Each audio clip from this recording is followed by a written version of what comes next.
রহমানির রহিম।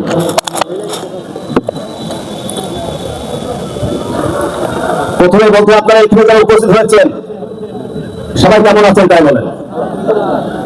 ব্যাংক সাইডে আমার মা বোনেরা, চাচিরা, আমার বোনেরা যারা বসে আছেন সত্যি কি ভালো আছেন? ইনশাআল্লাহ। বামে আমার যে মুরব্বীরা বসে আছেন, ভাইরা বসে আছেন, কেমন আছেন? মহান আল্লাহ পাক ইচ্ছে সবাই ভালো আছেন ইনশাআল্লাহ। ধৈর্য সহকারে তো অনেকক্ষণ বসেছেন, আর কিছুক্ষণ কি বসা যাবে না? যদি ধৈর্য সহকারে, মনোযোগ সহকারে যদি বসতে পারেন তাহলে আমি মূল্যবান একটি কথা বলবো, যদি শুনতে আপনারা রাজি থাকেন। সবাইকে শুনতে রাজি আছেন? হাত তোলেন। কারণ জোর করে আমি কাউকে কোনো কিছু বলতে চাই না, কারণ আপনাদের মনের বিরুদ্ধে যদি আমি কথা বলি শুধু কথাগুলো শুনবেন, চলে যাবেন, কাজের কাজ কিছুই হবে না। এই জন্য আগে আমার অনুমতি নেওয়া প্রয়োজন, যদি আপনারা কথা শুনবেন কি শুনবেন এটা আমার জানা দরকার, কি না? মহান আল্লাহ পাকের ইচ্ছায় বহু সাধনার পরে দীর্ঘ 57 বছর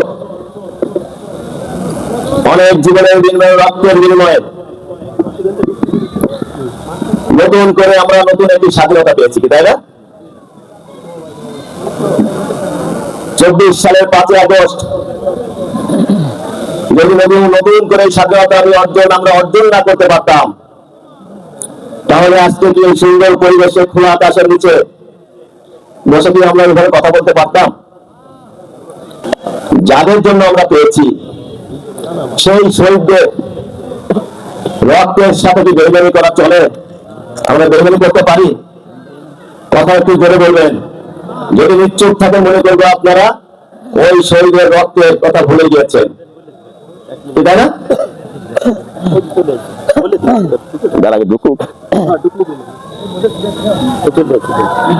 আমাদের একটি মিছিল এসেছে, মিছিলটির কথা মনে যে আপনারা দাঁড়াবেন, তারা শৃঙ্খলা ফিরে পাবেন এবং সুন্দর একটি প্রোগ্রাম উপহার দিতে পারবো আপনাদের।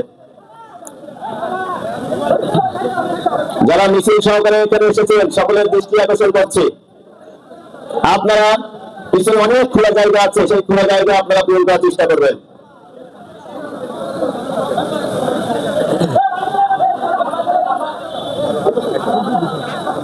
অবশ্যই আছে।